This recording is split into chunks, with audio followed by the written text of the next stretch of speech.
So, hello, welcome to our homestead, and welcome to the Prepare to Prosper Garden 30 weekly live stream. Normally I spend some time working in the garden, weeding it, doing that kind of stuff. While I discuss something, the garden is pretty much taken over by a watermelon plant, and I can't get in there. Our garden's too small. We're going to probably triple it in size next year. Speaking of tripling it in size, that's what we're doing today, is working on this over here. But normally as I do this Garden 30 thing, as I'm weeding and stuff, I discuss something.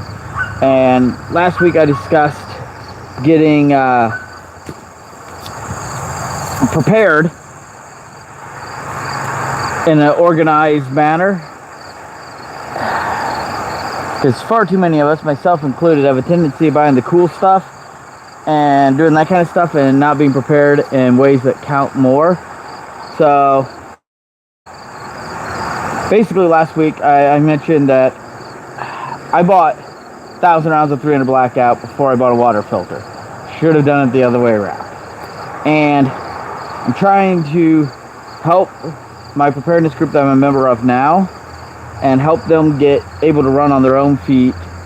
So now that I live an hour away, since me and Sarah got married, me and Sarah can work together to create a new preparedness group closer to home, or join one closer to home, and have these organized levels of preparedness. Level 1, 2, 3, and different requirements. Now these aren't hard, fast, written in stone rules, but they are on my website, which I'm in the middle of rebranding, but right now it's still John Magnus, no H.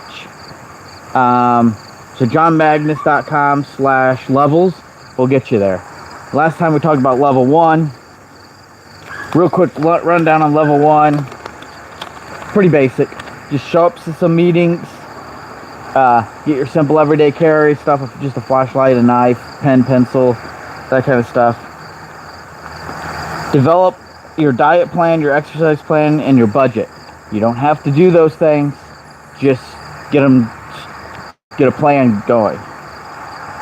Start your food journal so you know what food to store. Develop skills and start doing a threat assessment. So that's level 1. It's basically just showing up, finding the group, showing up to some meetings, and just getting started on things. And you don't have to do all these things in order. So level 2 is taking those same things and actually implementing the things you started learning how to do in level 1, and then start planning for the next level. So level 1 or be level 1, or level 2 is be level 1 for 6 months.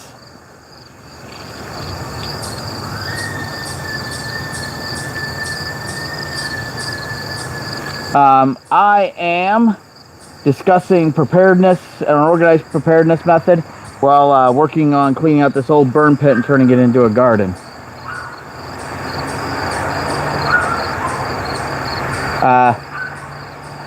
I don't speak Spanish, but hi, guy in Brazil, and I don't know what's up with all the rainbows and trans stuff. That's not what I'm into.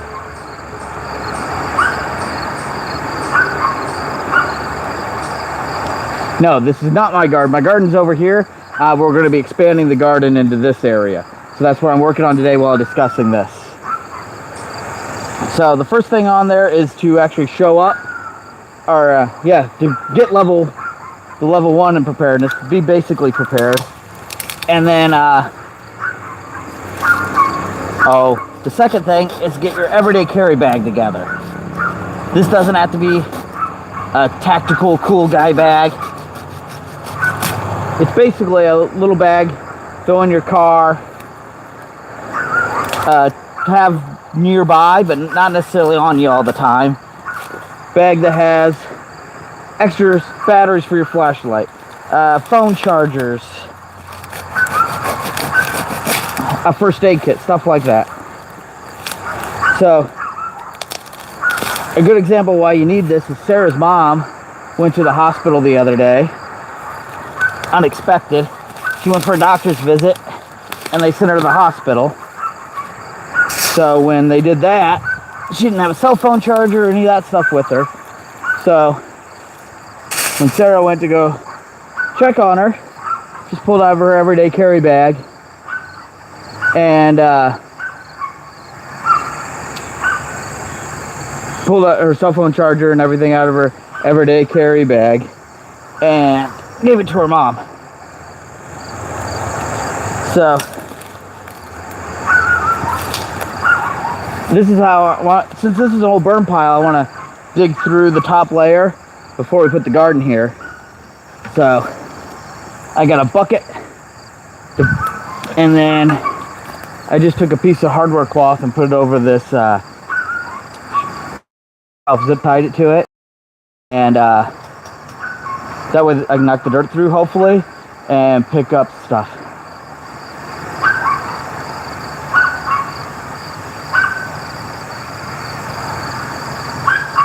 I almost never use gloves. And hi to the guy there that said hi. I didn't notice your name.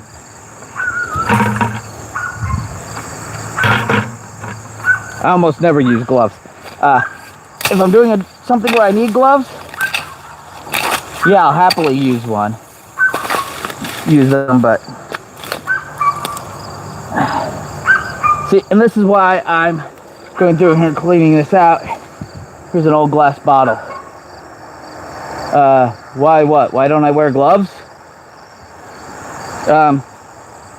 Because they're hot, they're uncomfortable, they get in the way. Like I said, if I'm doing something where I need gloves, like using a cutting torch or something like that, I'll wear the gloves, but if I'm doing something like this, I don't need gloves. So I don't wear them.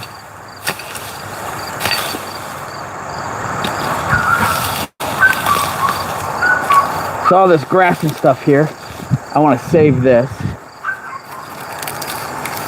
I'm from Indiana. I'll be right back. I'm not going far, just around the corner here to get a bucket.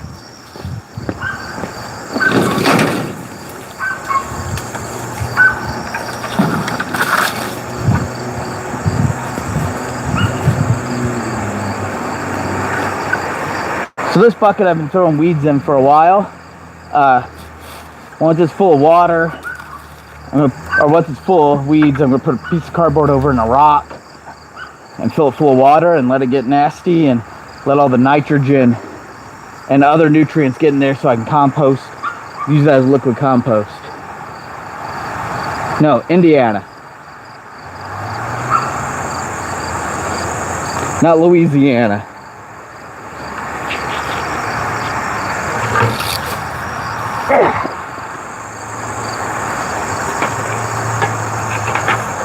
I can keep knocking everything over. All right.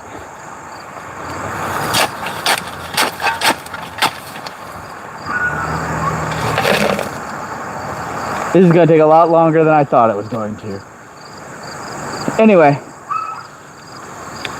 So after you get your everyday carry kit together with just the basic stuff, like I said, first aid kit, cell phone charger, those kind of things.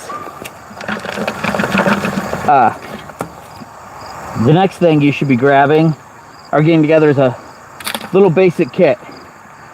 So if you have to go to the hospital, or like I have to take Sarah to the hospital, I can just take this kit and Sarah can take it to the hospital with her. And the kids also have this kit and they can take it with them to their aunt's house when they stay in their aunt if they have to.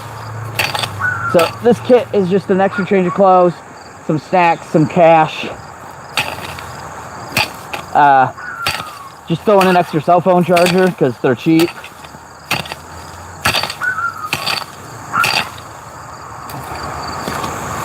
And what we can do with that, so that'll get you by in the hospital, having an extra change of clothes and that kind of stuff will get you by for a day or two. Like when you're taking care of a loved one in the hospital, and My late wife had a lot of health problems, and I've spent a lot of time in hospitals. Having just a handful of stuff like that, especially the extra change of clothes and some snacks, goes a long way.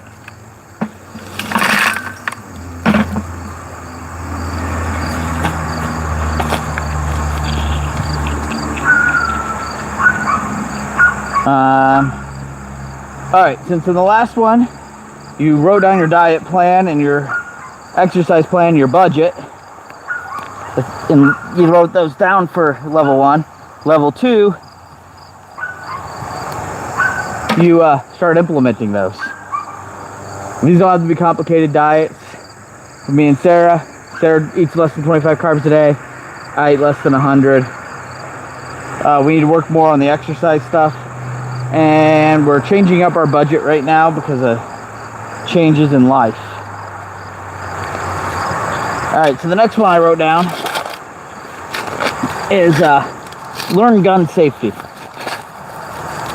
Well, I think it's important, and everybody should carry a firearm as much as possible to protect themselves and others. Before you do that, you should probably, or everybody should, learn gun safety. So that's why I put gun safety on there before I put buy a gun, because learning gun safety is more important, or is an important first step in buying your gun. And I mean, basic safety rules: don't put your finger on the trigger, don't point at anybody, treat it as if it's loaded, and know what your target is, what's behind your target, and all around your target. Alright, next is take your meal journal or whatever method you use to track what you eat, you and your family eat, and use that to start your food storage plan. And what's usually best for people for a food storage plan is to just, at first, take the stuff you're already buying. So let's say every week you use a can of chili. Well then, every week buy 2 cans of chili until you have a month's worth of chili. Then move on to the next item.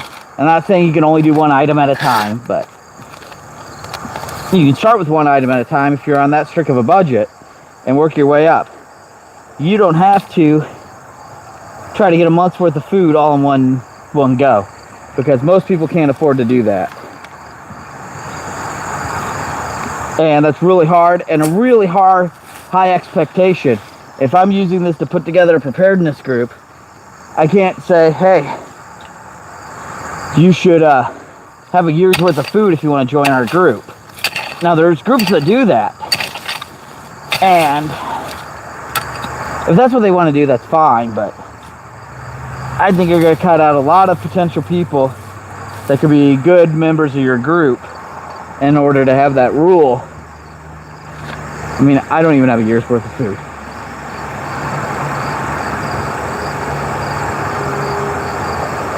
How does prepare to prosper sound like a threat?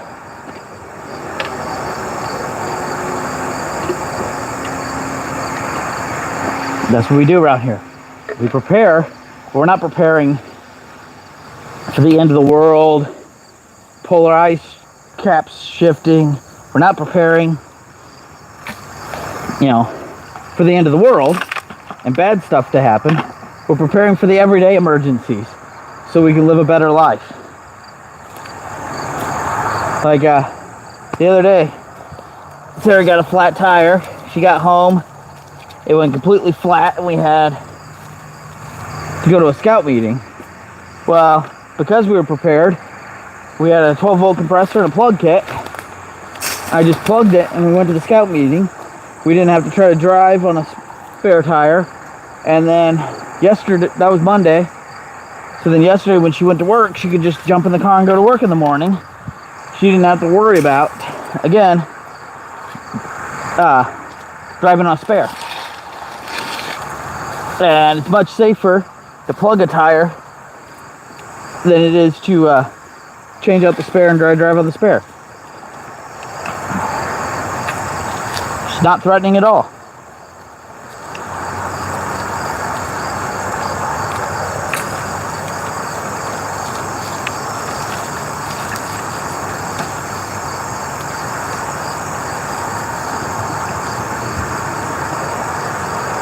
There is a lot of trash in here. I'm going to have to spend time doing this every day. So I'm going to get the garden expanded by spring. But anyway, so come up with your long-term food storage plan. So how much long-term food are you going to buy and store? And how are you going to store it? Are you going to store it in buckets?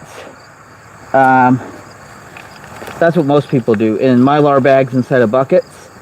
The Prepping 2.0, that couple, they buy 1 pound bags of rice and then put the 1 pound bags of rice into a 5 gallon Mylar bag and then store that flat inside a 27 gallon totes they get from Costco. So whatever your plan is for storing long-term food, do some research and come up with it. That's all you gotta do for level 2. You don't have to actually start implementing it yet. And decide how much you need. I agree with Bear Independent that since 3,000 calories is what war-fighting age male needs, you might as well go 3,000 calories per person. Now, per day. Now, how long? Do you need a year's worth of food, 6 months worth of food, 3 months worth of food? I can't tell you that, but that's why we did a threat assessment in level 1.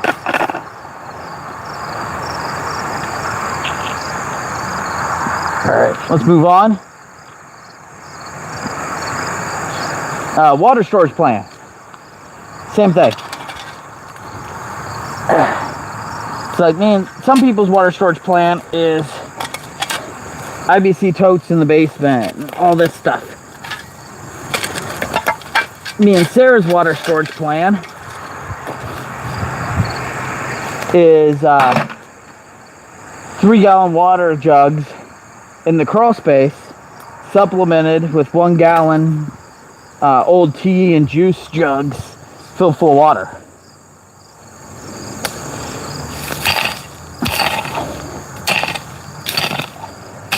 And then after that, well, simultaneously with that, we want to start putting in rain catchment. So we want to have back here for the garden a couple IBC totes for rain catchment, and back behind where the greenhouse is going to go, a couple of IBC totes for watering the greenhouse, and maybe another IBC tote stacked on top of an empty one by the back of the house to use the little water tower.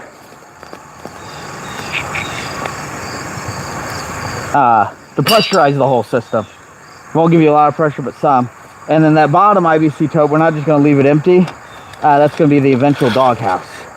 And as soon as we get the fence finished, which we got the T-post up most of the way across the back, we can, oops, wrong bucket. We can get a dog.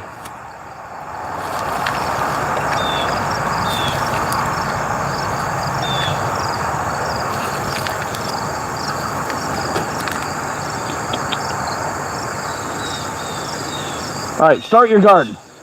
Part of level 2. You don't have to have a big garden. Just start gardening. The reason that's on there is if you store food, it doesn't matter how much food you store. The minute you start dipping into your long-term food storages and a medium to long-term emergency, you're starting a clock on how much food you have. So, first thing is start a garden. And then you'll want to keep expanding your garden up to the point where it can produce not all your calories. That's not really reasonable to expect that of yourself or anybody else, but a good portion of your calories, at least during the summer months, and a good portion of your nutrition, because if you're eating rice and beans and grains, those are okay nutrition wise. They're pretty good for calories, but if you have some tomatoes and peppers and a spice rack to go with those rice and beans, you get yourself a meal. All right, figure out your backup power plan. So for me and Sarah, that's storing gas and having a generator. That's the first part of the plan. The longer term plan is we want to take the playhouse that the kids don't use anymore and put solar panels on it. Even if the kids used it, we still put solar panels on it. It's the best place to put solar panels because of the orientation of our house. And those solar panels will let us run the freezer and refrigerator. And then eventually we want to add some more solar panels and be able to also run the furnace. And we're planning on coming up with a better system, because we live in a modular home and it's designed to run only with the air conditioner, and it gets pretty hot in there even when it's not that hot outside without air conditioning. So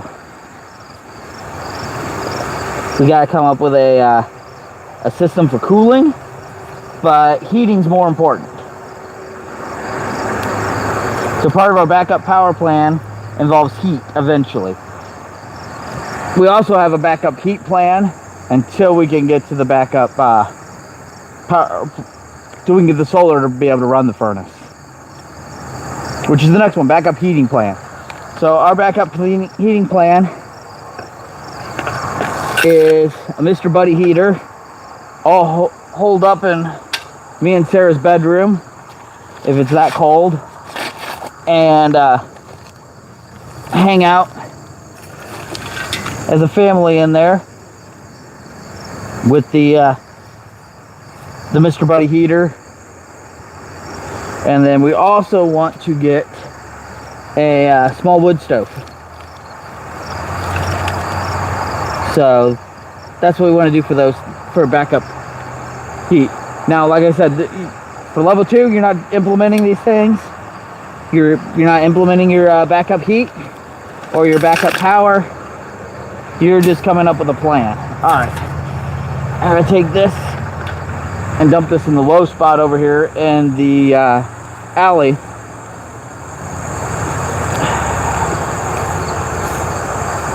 Ideally, I'd want to save the dirt that's in here, because it's pretty good dirt, especially with all the charcoal in it. But there's a lot of rocks in here, and I just think this is my best option for it. Alright, a backup cooking plan. So me and Sarah's backup cooking plan is pretty simple. We have a grill and a Coleman camp stove. And so our backup cooking plan is to use those. And we've never been in a situation where we have to use it because we have a gas stove.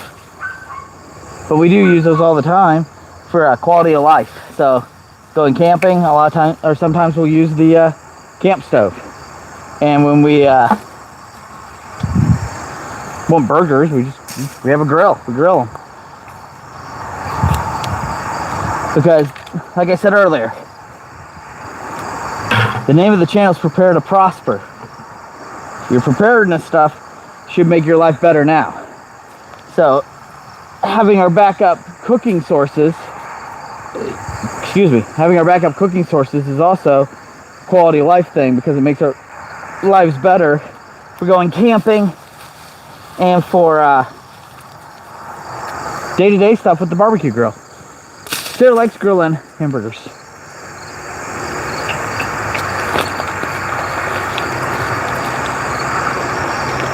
Alright, we got a couple comments here.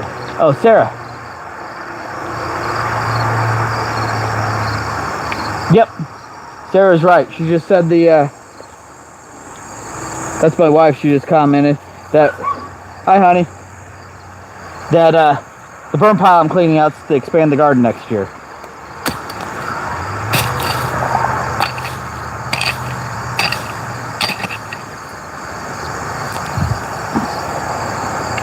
Anyway,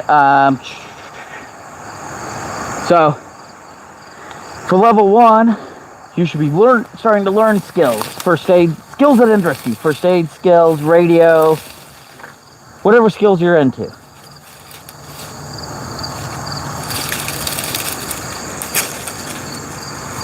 Some raspberry.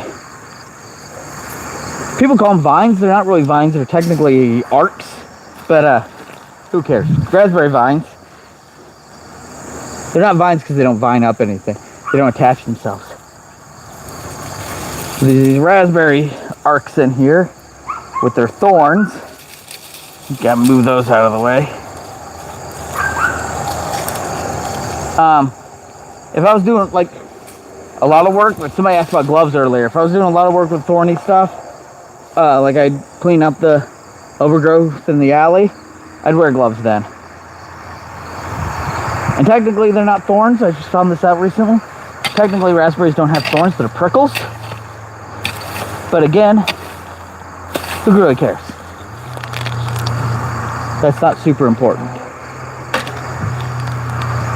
There's some plastic under my foot, I can hear it.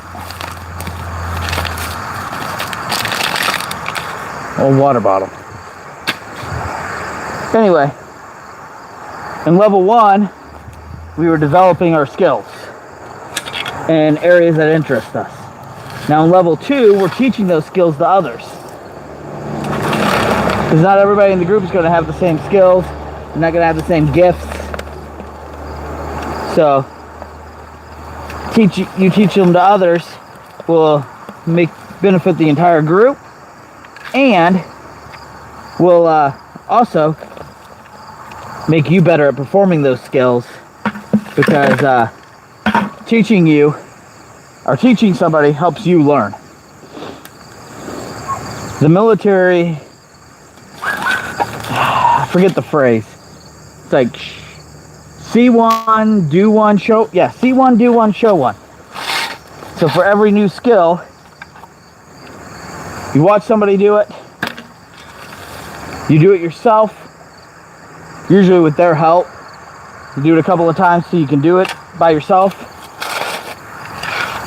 And then you start teaching it to others.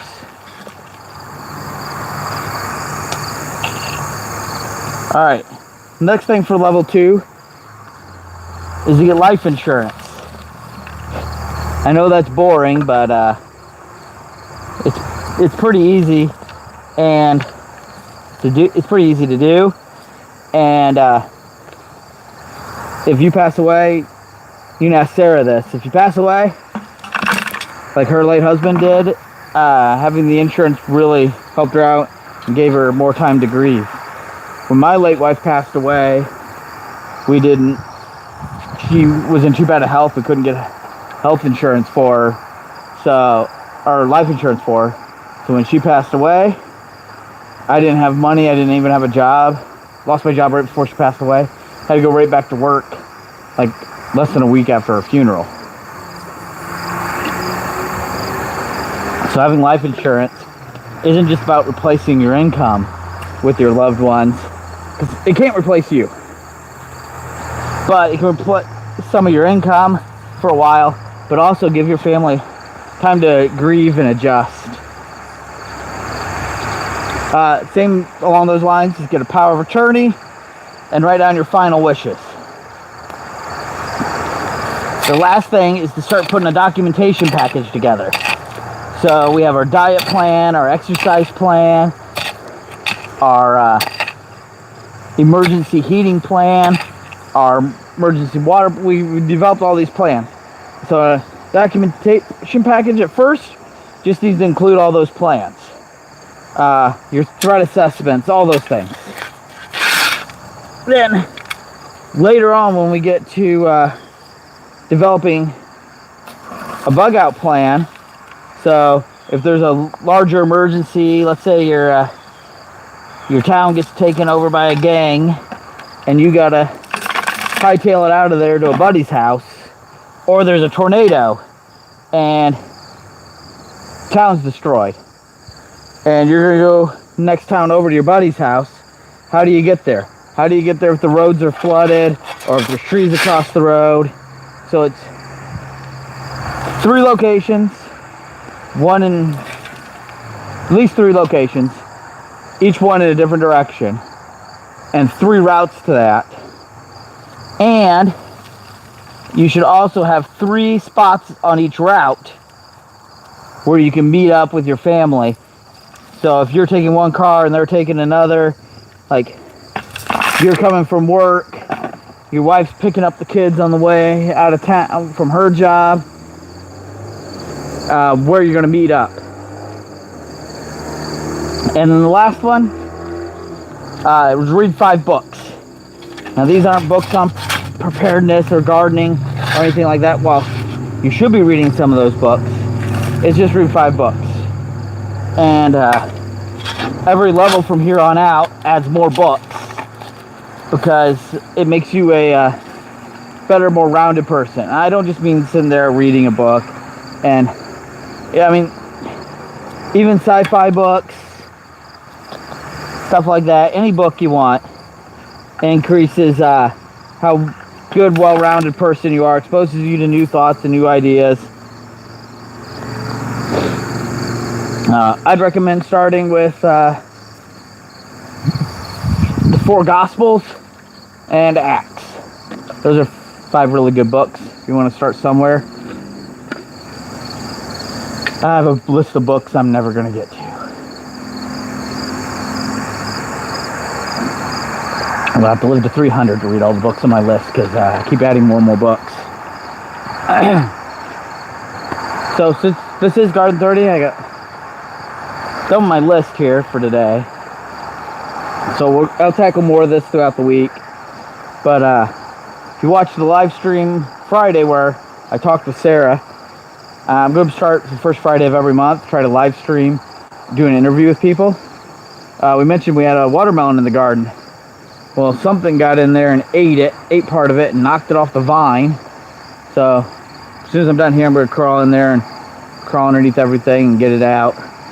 Hopefully it's still good. And we got one little baby watermelon growing on the vine. So I hope this helps. I hope you got something out of it.